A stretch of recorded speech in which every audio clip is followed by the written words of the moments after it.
সেনেগালকে হারিয়ে বেলজিয়ামের অবিশ্বাস্য প্রত্যাবর্তন। অভিজ্ঞ স্কোয়াড দেখালো লড়াই এখনো শেষ হয়নি। বিশ্বকাপের রাউন্ড অফ 32-এ নাটকীয় এক ম্যাচে সেনেগালকে 3-2 গোলে হারিয়ে শেষ 16 নিশ্চিত করেছে বেলজিয়াম। বুধবার সিয়াটলে অনুষ্ঠিত এই ম্যাচে একসময় 2-0 গোলে পিছিয়ে পড়ে বিদায়ের মুখে পড়েছিল রুডি গার্সিয়ার দল, কিন্তু শেষ মুহূর্তে অবিশ্বাস্য প্রত্যাবর্তনে ম্যাচে ফিরে আসে বেলজিয়াম। নির্ধারিত সময়ের শেষ দিকে মাত্র 3 মিনিটের ব্যবধানে 2 গোল করে তারা ম্যাচটিকে অতিরিক্ত সময়ে নিয়ে যায়। অতিরিক্ত সময়ের 120তম মিনিটে ইউরো টাইলম্যান্সের পেনাল্টিগুলি শেষ পর্যন্ত বেলজিয়ামের জয় নিশ্চিত হয়। লামিন কামারার চ্যালেঞ্জের পর ভিএআর হস্তক্ষেপ পেনাল্টির সিদ্ধান্ত আসে। সেই সুযোগ কাজে লাগিয়ে অ্যাস্টন ডিলার এই মিডফিল্ডার বেলজিয়ামকে রাউন্ড অফ 16-এ তুলে নেন। সেখানে তাদের প্রতিপক্ষ হবে যুক্তরাষ্ট্র অথবা বসনিয়া হার্জেগোভিনা। ম্যাচের বড় অংশ জুড়ে সেনেগালই ছিল এগিয়ে। হাবিব দিয়ারা ও ইসমাইল সারের গোলে তারা 2-0 ব্যবধানে লিড নেয় এবং পরের রাউন্ডে ওঠার খুব কাছাকাছি চলে যায়, কিন্তু 86তম মিনিটে রোমেরো লুকাকু গোল করে বেলজিয়ামের আশা ফিরিয়ে আনেন।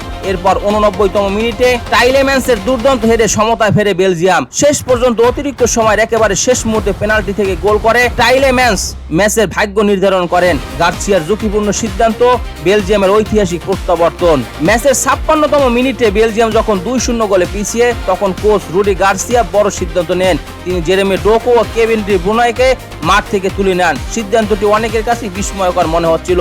ডোকো পরিবর্তনে অসন্তুষ্ট ছিলেন, আর ডি ব্রুনের জন্য এটি হতে পারত আন্তর্জাতিক ফুটবলের হতাশাজনক বিদায়ের মুহূর্ত। তবে গার্সিয়ার কৌশলগত পরিবর্তনই শেষ পর্যন্ত বেলজিয়ামের খেলায় নতুন গতি এনে দেয়। সেনেগালের আধিপত্য ধীরে ধীরে কমে আসে এবং ম্যাচের শেষ দিকে বেলজিয়াম চাপ বাড়াতে থাকে। সময় যত গড়াচ্ছিল প্রত্যাবর্তন ততই অসম্ভব মনে হচ্ছিল, কিন্তু লুকাকুর গোল পুরো ম্যাচের চিত্র বদলে দেয়। এরপর টাইলেম্যান্সের সমতা সুযোগ গোল সেনেগালকে মানসিকভাবে বড় ধাক্কা দেয়। সেনেগাল জয়ের খুব কাছাকাছি ছিল, কিন্তু বেলজিয়াম শেষ পর্যন্ত নিজেদের অভিজ্ঞতা, মানসিক শক্তি ও লড়াই করার ক্ষমতা দিয়ে ম্যাচ ঘুরিয়ে দেয়। Kevin De Bruyne, Romero Lukaku এবং থিবাউট কোর্তোয়ার মতো অভিজ্ঞ তারকারা নিজেদের দেশের হয়ে বড় সাফল্যের স্বপ্ন এখনো বাঁচিয়ে রাখলেন। এই বিশ্বকাপে বেলজিয়ামের পারফরম্যান্স এখন পর্যন্ত খুব বেশি আশাবঞ্জক ছিল না, তবে সেনেগালের বিপক্ষে এই অবিশ্বাস্য প্রত্যাবর্তন তাদের আত্মবিশ্বাস বাড়াতে পারে এবং টুর্নামেন্টের গভীরে যাওয়ার জন্য অনুপ্রেরণা হিসেবে কাজ করতে পারে। ইসমাইল সার বিশ্বকাপের অন্যতম উজ্জ্বল তারকা। সেনেগাল হারলেও ইসমাইল সার এই বিশ্বকাপে নিজের মান প্রমাণ করেছেন। দ্বিতীয় অর্ধের শুরুতে তার গোল সেনেগালকে 2-0 ব্যবধানে এগিয়ে দেয়। এই গোলের মাধ্যমে বিশ্বকাপে তার মোট গোল সংখ্যা দাঁড়ায় 5, আর চলতি টুর্নামেন্টে তার গোল সংখ্যা হলো 4। আফ্রিকার হয়ে বিশ্বকাপে সর্বোচ্চ গোলদাতার তালিকায় তিনি এখন ঘানার আসামোয়া গেয়ানের কাছাকাছি পৌঁছে গেছেন। গোল্ডেন বুটের দৌড়ে তিনি টুর্নামেন্ট ছাড়লেন লিওনেল মেসি ও কিলিয়ান এমবাপ্পের পিছনে, যাদের গোল 6টি করে। একই সঙ্গে হ্যারি কেন ও আর্লিং হল্যান্ডের মতো তারকাদের সঙ্গে তার নামও আলোচনায় উঠে এসেছে। সেনেগালের বিজয়ের কারণে সারের গোল্ডেন বুট জয়ের সম্ভাবনা শেষ হয়ে গেলেও এই টুর্নামেন্টে তিনি নিজেকে অন্যতম সেরা পারফরম্যান্স হিসেবে প্রতিষ্ঠিত করেছেন। তার গতি, ফিনিশিং এবং আক্রমণাত্মক উপস্থিতি বেলজিয়ামের বিপক্ষে স্পষ্ট ছিল। সারের বড় রহস্য হলো প্রিমিয়ার লিগে ক্রিস্টাল প্যালেস ও ওয়াটফোর্ডের হয়ে ভালো পারফরম্যান্সের পরও তিনি এখনো নিয়মিতভাবে চ্যাম্পিয়ন্স লিগ পর্যায়ে ক্লাবগুলোর বড় আগ্রহ পাননি। তবে এই বিশ্বকাপের পারফরম্যান্সের পর তার প্রতি ইউরোপের বড় ক্লাবগুলোর নজর বাড়তেই পারে। যুক্তরাষ্ট্র বা বসনিয়ার জন্য সতর্কবার্তা পাঠালো বেলজিয়াম। রাউন্ড অফ 16-এ বেলজিয়ামের প্রতিপক্ষ হবে যুক্তরাষ্ট্র অথবা বসনিয়া হার্জেগোভিনা। মার্চে এক প্রীতি ম্যাচে বেলজিয়াম যুক্তরাষ্ট্রকে হারিয়েছিল।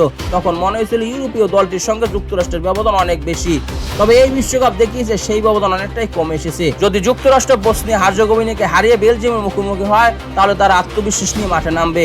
একই কথা বসনিয়ার ক্ষেত্রেও প্রযোজ্য, কারণ বেলজিয়াম এই টুর্নামেন্টে নিজেদের দুর্বলতা ও অভিজ্ঞ স্কোয়াডের বয়সজনিত সীমাবদ্ধতা দেখিয়েছে। তবে সেনেগালের বিপক্ষে এই ম্যাচ প্রমাণ করেছে বেলজিয়ামের ভিতরে এখনো লড়াই করার অসাধারণ মানসিকতা আছে। তাদের স্কোয়াডে এখনো এমন খেলোয়াড় রয়েছে যারা কঠিন মুহূর্তে ম্যাচ ঘুরিয়ে দিতে পারে। তাই রাউন্ড অফ 16-এ যে দলই তাদের প্রতিপক্ষ হোক না কেন, বেলজিয়াম তাদের জন্য বড় পরীক্ষা হয়ে দাঁড়াবে। এখন প্রশ্ন হলো, সেনেগালের বিপক্ষে এই প্রত্যাবর্তন কি বেলজিয়ামের নতুন শুরুর ইঙ্গিত, নাকি অভিজ্ঞ প্রজন্মের শেষ বড় ঝলক? উত্তর মিলবে টুর্নামেন্টের পরবর্তী ম্যাচগুলোতেই। দর্শক, এই ম্যাচটি নিয়ে আপনার মতামতকে চাইলে কমেন্ট বক্সে জানিয়ে দিতে পারেন, কিংবা শেষ মুহূর্তে পেনাল্টি কি বেলজিয়ামের আসলেই প্রাপ্য ছিল, এটি নিয়ে আপনার মতামত জানাতে পারেন। খেলাধুলা বিষয়ক সকল আপডেট সবার আগে পেতে স্পোর্টস মিডিয়ার সাথেই থাকুন। পেজটি ফলো দেবেন, চ্যানেলটি সাবস্ক্রাইব করতে ভুলবেন না। ধন্যবাদ সবাইকে।